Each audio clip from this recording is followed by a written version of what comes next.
Yo, what's up guys? Welcome back to another video on the Gooners and Gloves Podcast channel. In today's video, it's going to be the 82nd Gooners and Gloves Podcast, and I'm going to be giving you guys my thoughts and predictions for the Richards and Hitchins versus George Kambosos Jr. fight. This is going to be for the IBF World Junior Welterweight title. I think this is going to be a really solid fight. I'm really looking forward to it. Of course, Hitchins currently undefeated and looking to continue his undefeated streak. Meanwhile, Kambosos Jr. of course on the comeback trail, currently sitting at 3 losses, although of course not particularly embarrassing losses. 2 losses to Devin Haney and 1 to Vasyl Lomachenko, so certainly not embarrassing losses in the slightest. But that being said, he is currently on the comeback trail. He won his last fight and is now looking to continue his comeback trail. And as mentioned before, Hitchins looking to continue his unbeaten record and his of course his title reign. So yeah, a very exciting fight on paper. Really looking forward to it. I think it's going to be entertaining. I think it's going to be solid. I think there's a very interesting clash of styles here. So yeah, I'm just going to go on and give you, as usual, my predictions, my thoughts, and basically what I think is going to happen in this fight, and essentially who I think is going to win. Now, as you guys can see, I have gone for a bold prediction, and I have actually gone with George Kambosos Jr. by decision, specifically a close decision. We're talking like a 115, 114, 114, 113 kind of scrappy, maybe like a, split decision, or maybe even majority decision, or just a super close unanimous decision. But I do think it will be George Kambosos Jr. Of course, this is a bold prediction, as Hitchins is a very large favorite in this fight, and I do want to be clear that my head is very much telling me to go with Hitchins by decision. That's what my head's telling me, but my gut is telling me to go with George Kambosos Jr. by decision. And honestly, I'm just gonna go with my gut on this, and I'm going with my gut. I'm definitely, I probably should be listening to my head, but I'm going with my gut on this one. George Kambosos Jr. by decision. I do like to keep things interesting on the channel. I don't always want to just go for the favorites, because at the end of the day, there's nothing fun about that, just always predicting the favorites. So in instances like this, where I do genuinely think there's a chance for the underdog to get the upset, I'm going for it. So I'm going to go with my gut on this one, and I'm going to say George Kambosos Jr. by a really close, really razor-thin decision. We're talking like, as mentioned before, 115, 114, 114, 113, that kind of super close, super scrappy decision. But I do think it will be George Kambosos Jr. who gets over the line. So yeah, head is telling me Hitchins. Should I listen to my head? Probably, but you know what? I'm going with my gut on this one, and I'm going to go with George Kambosos Jr. So pretty much I'm going to go over some of the strengths and weaknesses of both, and why I personally think that George Kambosos can pull this off, why I think that he can pull this upset off, and while it will be extremely close, I do think he can get over the line in this fight. So pretty much let's go on and get straight into it. So as mentioned before, firstly, let's start with what I think are some of Kambosos' strengths, and essentially why I think that he could give Hitchins some problems and make this a more difficult fight than people expect. So first of all, of course, the pressure. Kambosos is a fantastic pressure fighter. He's always been excellent at pressure, putting on, just relentless punching, throwing in bursts, keeping the tempo high. We know that George Kambosos Jr. has always been really good at that. I mean, the fight that instantly springs to mind is his huge upset against Teofimo Lopez, where he just did not stop punching, did not stop throwing, and it really paid off. But even in the fights that he lost, the Devin Haney fights and also the Lomachenko fights, even in both of those fights, he still put on good amounts of pressure. Like, he didn't just make it easy for Haney and Lomachenko. Like, he still put on loads of pressure. He still made it difficult. He still made it difficult for them in patches. And I think that's something that Hitchins could definitely experience, because Hitchins has always been really good against quite stationary opponents, and Hitchins is incredibly talented. There's no question about it. Hitchins is so good. He's fantastic. But I would say that his style is definitely a lot more suited to fighters which are kind of passive, don't really throw in combinations, don't move too much, and I think that Kambosos definitely doesn't fit this. It's not like Kambosos is old. He's only 31, so he's still perfectly capable of moving fast around the ring and being quick. 100% I'd say he's still capable of that, and I do think that he will put on pressure in this fight. Kambosos, he loves the scrap. He's got that, like, that dog in him, if you get what I mean. He loves the scrap, he loves the fight, he loves just the gritty element of boxing. We've seen it all the time, and I think that's something that Hitchins is definitely not used to. Hitchins, of course, is not particularly used to kind of the gutsy, the very dogfight sort of elements of the sport. He's very technical, and again, he's highly technical. Like, he's got fantastic technique, he's really good at hitting and not getting hit, but those sorts of fighters do struggle against pressure. So that's definitely something that I think Kambosos can use to his advantage to make this a more difficult fight for Hitchins than expected. Also, of course, Kambosos is battle tested. We know that he's gone 11 rounds with Lomachenko, he's gone 12 rounds with Devin Haney twice, he's gone 12 rounds with Teofimo Lopez, always coming forward, always pressing, never mentally tired, and ultimately just has that absolute determination in him. And again, that's something that he can use to drag Hitchins into deep water, because Hitchins hasn't really been dragged into deep water too many times. Of course, 19-0. Certainly, obviously, don't get me wrong, I'm not saying that like he's inexperienced, but compared to Kambosos, he's not as experienced. Kambosos has been in the trenches. He's been there, he's done it, he's been in the trenches. He knows what it takes to go to 12-round distance. So yeah, and obviously, as we know, judges do like aggression, and I'm not saying that every judge is like this. Like sometimes Hitchins will definitely get the rounds if he's outlanding the fighters, but I'd say more often than not, in a round where, say for example, Hitchins is maybe landing a bit more, like at a higher accuracy than Kambosos, but Kambosos is throwing far more punches and landing on the guard, in most instances, not always of course, but in most instances, I'd say the judges will give the round to Kambosos. A good example of this is the Adrian Broner versus Marcos Maidana fight, and also the Paulie Malignaggi. Another good example of this is Paulie Malignaggi against Adrian Broner, those two fights specifically, but Paulie Malignaggi versus Adrian Broner in particular, because in that fight, literally the whole fight was Adrian Broner landing at a much higher percentage, but Paulie Malignaggi landing, basically just throwing way more punches, and in a lot of instances, the judges were giving the rounds to Paulie Malignaggi, even though Paulie Malignaggi's punches weren't really landing and they were kind of just landing on the guard. The fact is he was just throwing so many and Broner was just inactive, and so as a result, Malignaggi was taking some rounds, and we could very well see a similar story here between Hitchins and Kambosos, where, maybe Hitchins is landing at a much higher percentage and a much higher accuracy than Kambosos. However, because of how many punches Kambosos is throwing, it just means that the judges tend to give it to him. So yeah, those are kind of the key things when it comes to the pressure side of things, the pressure, the battle tested, the aggression. I think that's something that can really help him. In terms of some potential Hitchins weaknesses, and don't worry, we will do this the other way around as well. I will get into some Kambosos weaknesses and Hitchins strengths as well. Absolutely, don't worry about that. But firstly, we've got, he can be, as mentioned before, he can sometimes be a bit inactive. We know that with Hitchins, he likes to bide his time, he likes to really pick his shots, and again, he's fantastic. He's like a sniper. He just lands shots with so much accuracy and so much precision. However, this can sometimes be to his detriment because he does tend to essentially not freeze, but like he does tend to be inactive at points. Definitely, he does tend to be inactive. He doesn't turn the tempo on, and sometimes even his corner tells him to, and he just doesn't do it. So that's one thing. I think he can be quite economical and doesn't throw enough at points. Definitely that's something that, and again, against Kambosos, that's something that if he was to do, he would really struggle because Kambosos is just all over you constantly. Like Kambosos just doesn't give you a second to breathe. So I do think that Hitchins, if in this fight he's very economical and doesn't throw enough, that's something that could really cost him the rounds against Kambosos, because as mentioned before, Kambosos' aggression would win him the round in that situation. So I think that's the first potential Hitchins weakness, is that he can be too economical, he doesn't throw enough at times, and as a result of that, he may risk getting outworked in some rounds.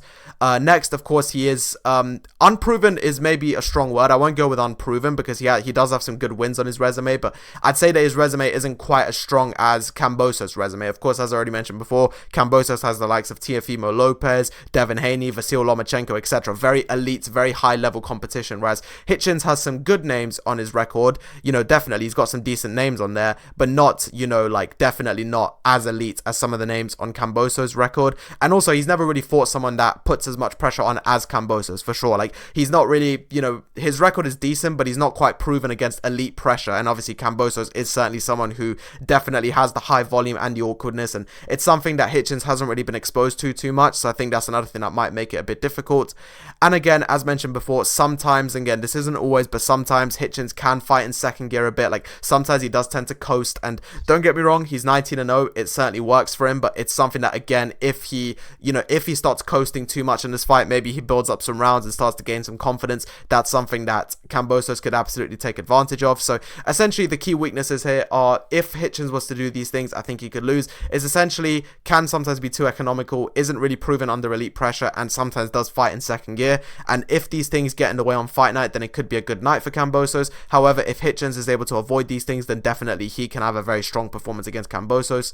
So in terms of how I personally think Kambosos will win on the cards, I think he's going to make it quite a messy and scrappy fight, maybe even make it a bit dirty, messy, scrappy, get on the inside and basically just make it a real dogfight, because that's something I think Hitchins is really going to struggle with, because let's be clear, I don't for a second think that Kambosos will outbox Hitchins. I definitely don't think that. Like, if this is just a hit and don't get hit contest, absolutely Hitchins wins it. There's no question about that in my mind.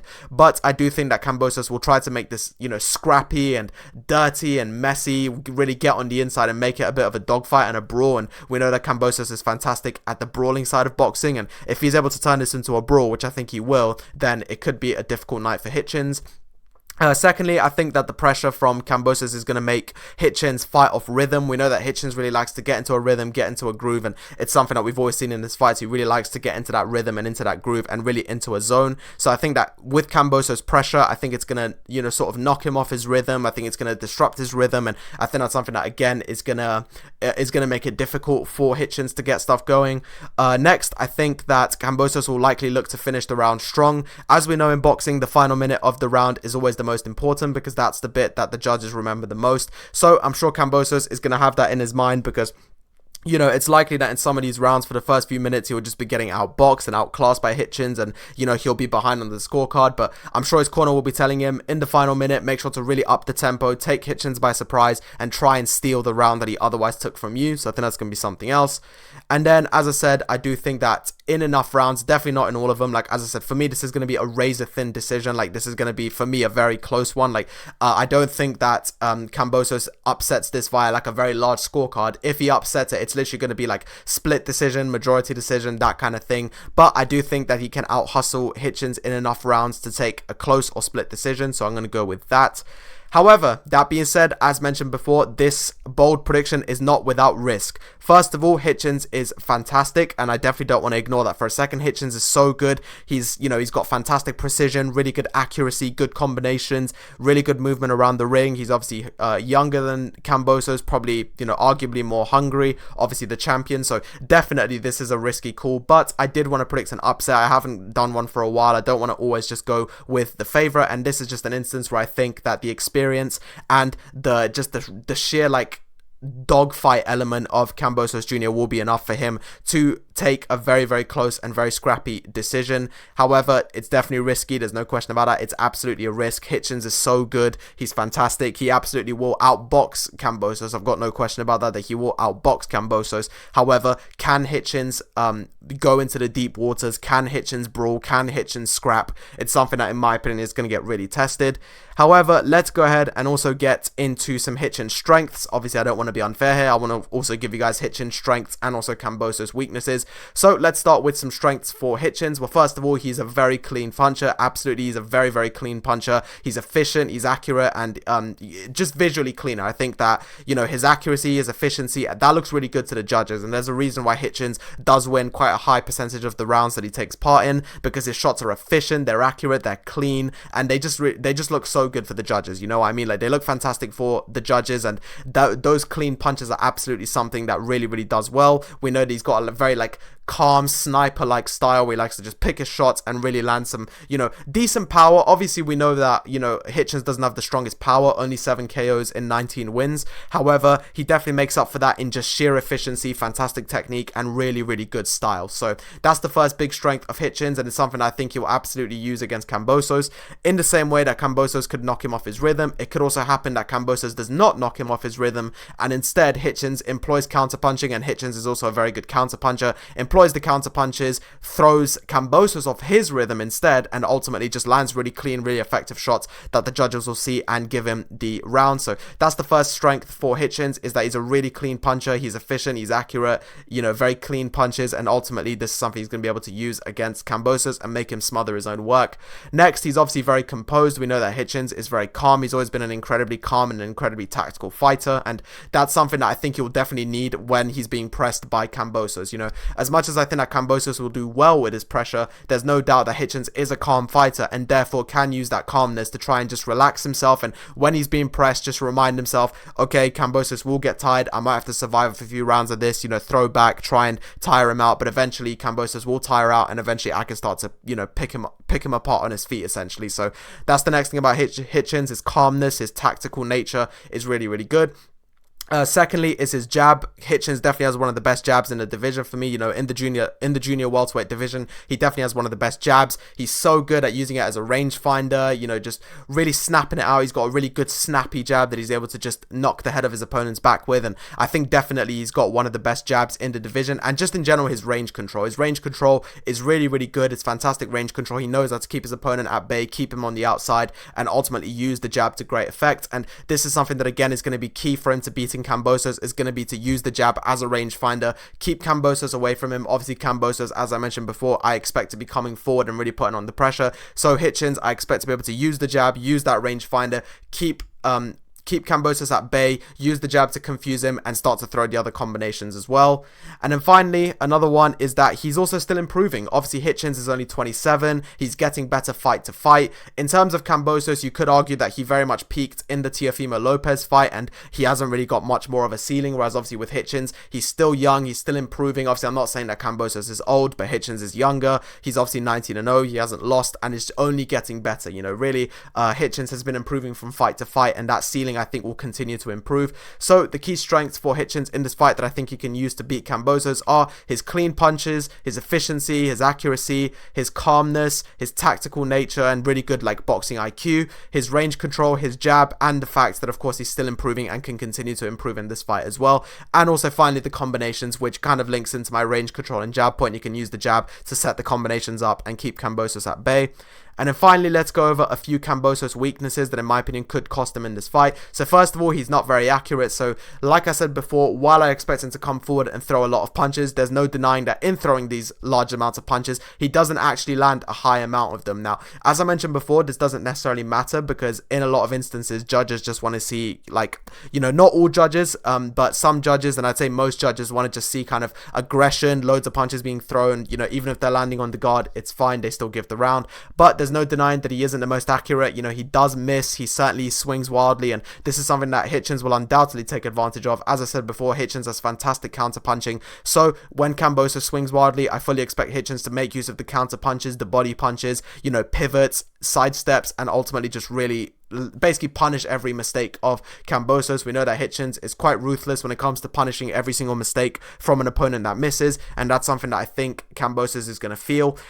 This one's kind of a weakness for both of them. Neither of them have particularly strong power.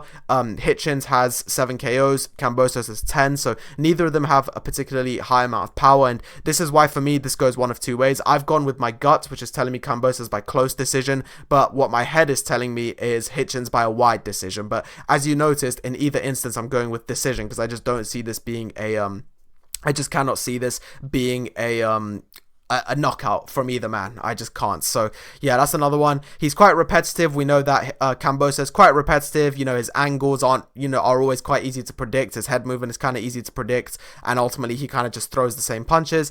And finally, he does fade. He does tend to fade as the fight goes on. Definitely, like especially late on in the fight, you know, Kambosos can keep up a really good rhythm for the first half, but I do think as the fight goes on, he tends to fade. And you know, even against the likes of Lomachenko and Haney, like he was still throwing punches near the end, but definitely he had noticeably and considerably faded. And I think considering how good Hitchins is at body shots and tiring his opponent out, I think that's only going to be accelerated in this fight. So those are the key strengths and weaknesses for each man. And as I said before, while my head is telling me a Hitchins win, I've decided to go with my gut on this one, go with the upset and say George Kambosos Jr. by a really close decision, probably around like a 115, 114, 114, 113, just very scrappy, very wild, but ultimately of just very, very entertaining decision. So that's what I've gone with. Definitely a bold prediction, but as I said, I want to keep things interesting on the channel. I don't always want to just go for the favorites. It is nice to sometimes go for the underdog, and that's exactly what I'm doing here. Please let me know down below, do any of you agree with me on this? Do any of you believe that Kambosos has a chance, or do you think this is going to be very much just a Hitchins victory?